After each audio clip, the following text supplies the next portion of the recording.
In a world filled with screens and distractions, we invite you to reconnect with the natural world around you. Welcome to Nature Bound, a podcast dedicated to unpacking the intrinsic bond between humans and nature. We'll uncover the benefits of spending time outdoors, including how a nature-centric lifestyle can improve your mental health, elevate your leadership skills, and unleash your creativity. And now here's your host, outdoor enthusiast, and renowned author of The 7 Principles of the Magic Rock, Emmanuel Rose.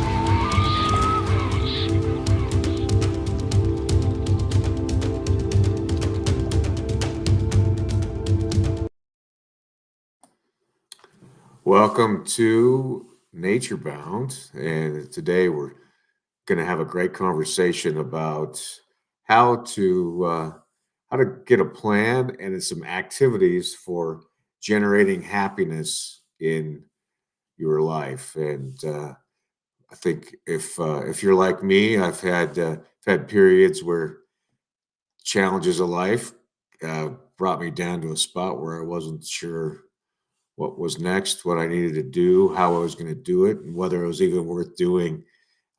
Things like getting divorced, having family members pass away, getting fired from a job, and those challenges that drive a person back into very deep values clarification, and then getting a process, a daily process to get focused and get in action around being happy again. And today we have a guest named Trevor Petersen, who is a psychologist and professor out of one of the most beautiful places on the West Coast, Klamath Falls. Welcome to the show, Trevor. Thanks. It's great to be here. Appreciate you having me. Yeah, so happy to have this conversation and the way it relates to the focus that I have, which is the values clarification and digging into what it is that makes me happy, that makes a person happy for their life. What is this creative spark, and how are they going to produce that, and how do they find that happiness? So that was the motivation for wanting to have you on the show today. Thank you. And what was it that triggered you to want to write about happiness? Yeah, that's a good question. So I was a typical kid, but very introverted and shy. And so growing up, I struggled to connect, and I was very inhibited. And I realized right away that it wasn't as easy for me, to build relationships and kind of find the joy in those. And so I think at a young age, I started this informal quest to figure this out, and tried lots of things that didn't work, and I always felt a little bit different, kind of like an outsider. And so as I matured, I started formally studying this. I pursued psychology, and then clinical psych, and then positive psych, the science of thriving and well-being. And at some point I realized there's a lot of theories and a lot of positive psychology or happiness exercises out there, but I didn't really find this common denominator, this kind of underlying mechanism by which we can actually create happiness on a regular basis. So that became my pursuit over a decade, was if I could figure that out, then it would make it more accessible to all people to know the basics of how to generate this on a regular basis. So that was kind of how it all started, and led to a book called, Overlap: The Heart of Happiness. So. Yeah, and so what's the overlap concept? Because that's not a standard psychology term, as I understand it. Yeah, I kind of adopted it for my own purposes, but Nice. Let me, if it's okay, I'll just quickly explain it with the analogy. So Yeah. when I was a kid, I went to visit my uncle in Florida, and we went to this beach in the Florida Keys. And at the time, I didn't necessarily have all these insights, but on reflection, I've had them, and I realized at this beach, there's kind of 4 different groups of people. So the first group were the ones that were just flying by on the highway, and they were just passing by the beach. They maybe didn't even realize there was a beach there. Mm-hmm. And they were missing it, right? So that was kind of level 1, was people who were just passing by living things. So the second group, they parked, they got out, they put down their chair, their umbrella, and they sat and they watched what was going on. And I call that level 2, spectating. You're observing nature or others from a distance. You're kind of in the stands, but not on the court of life yet. And so that does create a little more maybe joy or meaning or life satisfaction, but it's still at a very low level. So the third group of people were the ones that got off the chair, were like walking along the shallows and getting their feet wet, right? And I call that wading, level 3, where you're starting to connect a little bit with living things, but it's still pretty superficial, and it's there's limits on the joy you can get from that experience. And then the fourth level, which is fortunately what I was able to do with my family, were those who put some gear on, scuba diving or snorkeling gear. They committed, they swam out, and they dove down, and they experienced this whole new world, these reefs, just teeming with plant and animal life. They connected with it, they learned about it, they formed relationships with it, they were inspired, there was synergy, there was energy. They came back renewed, refreshed, energized, excited, changed, and I call that overlap, and that this highest level of engagement with living things that requires effort, that requires stepping outside our comfort zone, it requires diving underneath and connecting and forming relationships with things that normally we don't, that is transformative. Well, I love that. Yeah, I love that idea that the juice or the joy comes from fully participating versus, like you're talking about, just either flying by or sitting around on the sidelines. We used to talk about that a lot. I did a lot of backpacking in Yosemite, and that it's like 85% of people who go to Yosemite never get out of their car. Yeah. And then we were doing 10 to 14-day backpacking trips in the backcountry, and you just think, wow, these people, yeah, they went to Yosemite, but what did they really get out of it, right? What did they experience? So I'm right there with you. I mean, a big part of what I believe is that our kind of our minute by minute, hour by hour daily practices really contribute to long-term sustainability of things that are important to us. And can you talk about how what you're recommending or what you've seen through research or what you do in your kind of daily practices to create this space for happiness and participating in life fully? Yeah, it's a great question. And I think that's often, in this book, I definitely acknowledge all these, I call them overlap dragons. It's kind of the barriers to connecting more deeply with the living things around us. And there are a ton. I mean, it's plentiful obstacles like distraction, being too busy, and fear, and depression, depletion, all these things can get in the way. And so, there's just the practical demands of life. Usually we have to work to make some money and take care of things. And so I don't know if we have to have a massive change in our lifestyle, but I think we can try to just kind of sprinkle it on wherever possible, that there's these moments throughout each day where we could overlap with living things, being, other people, but also nature. So on your lunch break, you could quickly eat lunch, go outside and go on a walk, maybe with someone else, and enjoy the sounds of the birds, and find a trail near you to walk through a park and enjoy the trees and the plants. So that's, it's a simple way. Waking up just a little bit earlier in the morning and going for, a jog, driving home a different way each day for some novelty, drive through a more natural area, get out for a minute, sit next to the lake and just soak in the beauty that's there. And a lot of it's just being mindful, right? Being present and allowing all 5 senses to engage with what's going on around you. Really notice all the shapes and colors and textures and movements, and hear all the different sounds. Slow down enough to hear the unique sounds that normally you'd miss. Smell, these unique smells that come in from the trees or the dirt or what's around you, and just absorb it.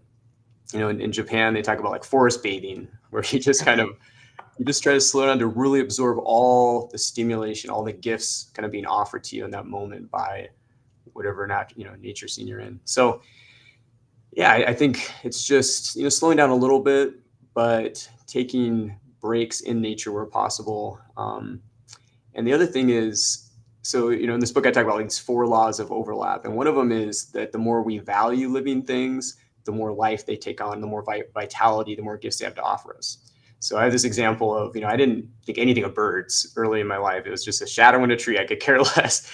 And then I had a friend who introduced me to birding, which is, bird watching and listening for birds.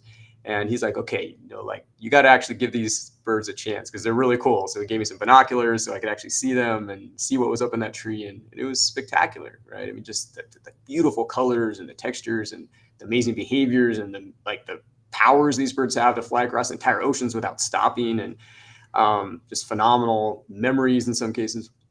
And so as I researched and learned about birds, I started to really value them. They took on a lot of life, and they were really fun to overlap with and learn and see. And now every time I go on a walk, I'm watching for, okay, what's migrating through here, and let me see if I can get a good picture of it so I can identify it and add it to my life list and learn more about it. And so, yeah, if we start learning about nature and the wonders of it, whether it's like rocks, learning about geology, like where did this rock come from? How many years did it take to create? What volcano did it fly out of? Then you appreciate it, right? You appreciate the bird, you appreciate the rock, you appreciate the tree and its uniqueness and its capacities. And then we're just surrounded by wonder, right? Instead of feeling like we're in this lifeless environment, we're surrounded by incredible vitality, and that's fun to be a part of, which you can only get, I think, if you know enough about the things around you to appreciate what's really there, the complexity and the detail. So. And then how do you recommend, or how do you help parents implement this kind of activity for their kids? I mean, how do we build this into the daily activities for your children or your grandchildren? Yeah, I think, when you think about, I like to think of it just kind of like a recipe. And yeah, your recipe needs to include school and some study time and maybe some screen time. But if this is a important nutrient that our kids need, then we'd want to factor this in too. And so I think screen time is becoming more and more common, just a lot of time playing video games or watching shows or YouTube. And it's not that that's evil or wrong, but it can start to eclipse other activities that meet important physical and social and psychological needs. So that's the kind of the practical way I like to think about it, is if you look at a kid, like what are their physical, social, and psychological needs that need to be met for them to be balanced and fulfilled and happy and content. And if any one behavior is starting to eclipse the others, that becomes concerning, because it's taking the time that they could have had outside exercising and playing with friends and enjoying, nature and the beauty and aesthetics of that. And so it's just kind of helping a parent figure out, okay, can we, maybe reduce a little bit of the screen time and replace it with a little more outdoor time, so those other psychological needs for learning and growth and connection can be met that maybe wouldn't be if they did just too much of one thing. So. And what about what do you do when you notice that you're not happy, you're not following your happiness protocol? Like, how do you turn your ship, Trevor Petersen's ship, around? Yeah. From those doldrums, right? Yeah, and it's so easy, right, to fall into them, where you just get busy and you do a lot of one thing, and you feel the deficit, you feel malnourished, right, psychologically or spiritually or socially. And so I think it's just taking a if you can, a daily accounting, maybe pull out a journal in the evening and say, okay, where am I at? Let me look at my needs for connection, for contribution, for growth, for variety, for beauty, and where am I lacking, and what can I do tomorrow to do this better? Am I going to actually take a lunch break and go on a walk up in the hills behind my work, which fortunately I can do here? Or am I going to take my kids birding, or am I going to go to the lake on the weekend because I haven't had that green time? And so I think it's just being mindful that it's really easy to slip out of a routine where we include these types of things in our life. But if we plan it and we're accountable each evening, then we can create a better recipe the next day that has all of the nutrients met, that isn't too much of anything. So, and sometimes, it's like, well, I don't have the time or the money, but this can be done in simple ways. I was learning a lot about insects at one point, and I wanted to introduce this to my kids. And so I said, okay, let's just do this little challenge, because my kids are very competitive. We're going to divide up. Half of you are going to take a magnifying glass and a phone, with a camera, and you're going to go out there and we're going to see in 45 minutes who can identify the most insects, right? Different insects. You actually got to take a picture so that we can compare. And we found around 50 different insects in a matter of 40 so minutes in our own backyard, right? Amazing. Turning over rocks and looking in the flowers and in the trees and in the weeds and by this little stream, and just plentiful life all around us that we normally miss. And, when you get down there and look, I mean, we found this insect, it's called a snake fly, and it looks like a dragon. Our kids are like, my goodness, we found like a miniature dragon. It's this long neck and long tail and these huge wings, and it totally reminded us of a dragon, and I didn't even know that existed in Oregon. But and so, yeah, there's just this excitement and energy that we live in this place just thriving with life. And it didn't take more than, I mean, we could have done 20 minutes worth and it probably had the same impact in our own backyard. We didn't even have to go to a park, just getting down, looking more closely. Ralph Waldo Emerson has this quote that many eyes go through the meadow, but few see the flowers. We're kind of going through life, but are we seeing the complexity and the beauty of nature around us? And it's almost anywhere you look if you turn over the rock and look more closely. That's cool. Yeah, the transcendentalists, they all really saw that form of presencing in nature that was kind of, I think, before their time in some respects. Thoreau has such a similar quote about some men fish their entire lives without knowing it's not fish that they're after. So it's the same quote essentially, right? Yeah, pretty magical. What other sort of activities do you like to do when you're taking these happiness breaks or happiness focused activities, I guess? Yeah. Oh, and if you don't mind, I'll go back real quick because I was also thinking about the first question about parents. How do we help them support their kids in this when maybe kids naturally gravitate towards, let's say, video games because they're just so stimulating.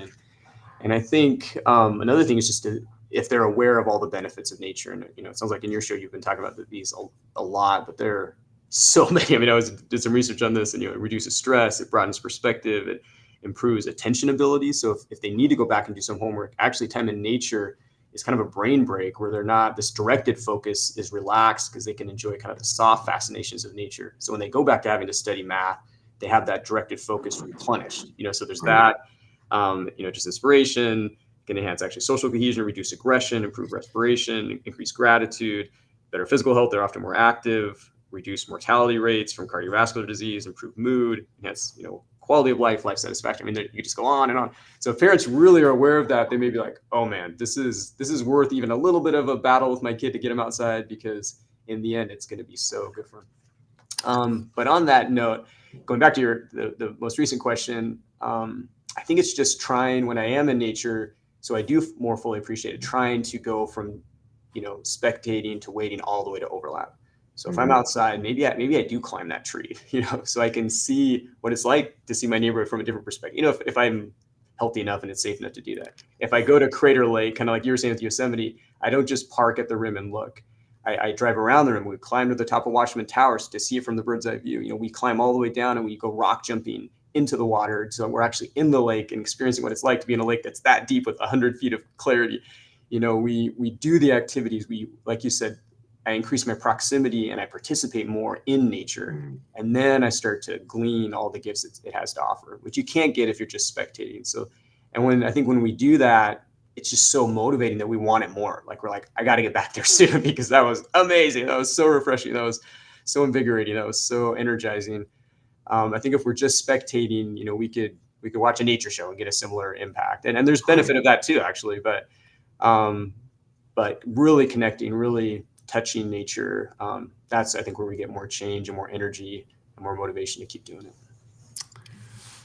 Yeah, I agree, and I think I agree also that it's important for parents to figure out how to trigger their kids to want to go and do it and spend time outside. And it's really not that hard once you kind of get through you break through the original lack of desire, right? You can say, hey, we'll go and eat outside, or we'll go fishing, or we'll learn how to skip rocks, or something that triggers them and that's interesting.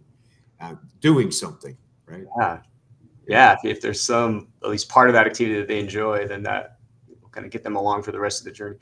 And I, just like you're saying, with my kids, I've got a few kids, and almost always when we're like, let's go on a hike, there's just, for whatever reason, there's some resistance. I'm kind of tired, or there's just some, it's just because it does take effort, right? And after a long week, especially on the weekend, it's just like, I just want to take a nap or relax.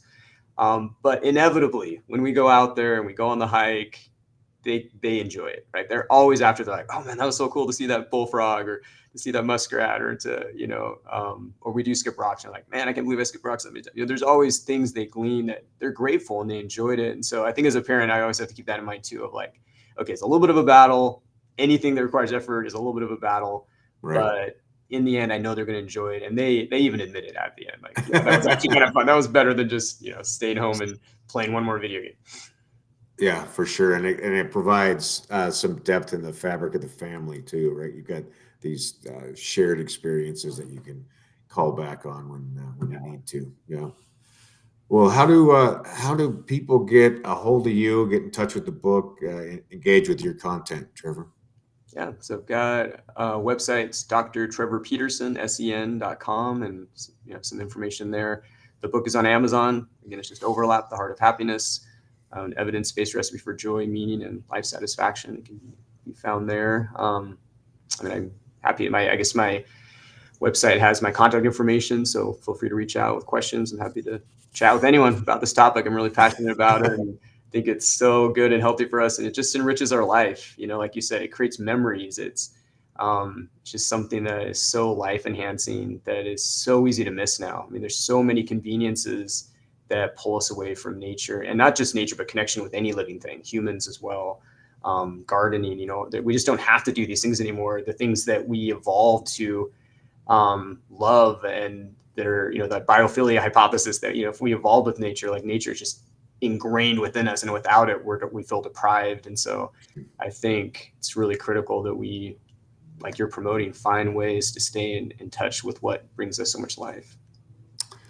Yeah, I agree. It's in modern time, it seems like it's optional, but by having time in nature be optional, we have created a lot of dis-ease and psychosis, and so I really appreciate the effort that you're making, and the book that you wrote, and the work that you're doing. And I hope we can catch up and go for a hike sometime in K Falls, because it's one of my favorite spots. A lot of great spots. Yeah, I'd love to take it to a few places. So and with your final comments, it's true. I mean, the rates of depression, anxiety, and suicidality in kids are just on the rise, and it's not because we're in some deprived country with lack of resources.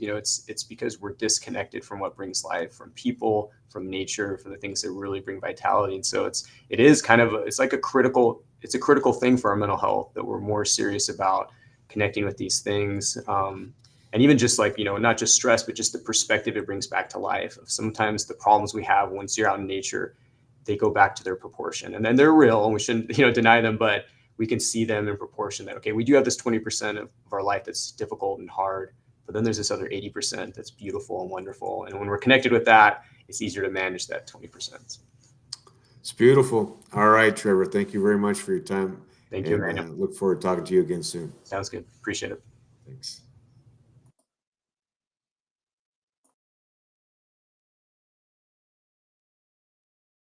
Thanks for listening to this episode of Nature Bound. Be sure to subscribe wherever you heard this podcast so you never miss a future episode. If you found value in today's episode, please share with someone who needs to hear it. Be sure to purchase your copy of The 7 Principles of the Magic Rock at emmanuelrose.com or on Amazon. We thank you again for joining us today, and remember to get nature bound.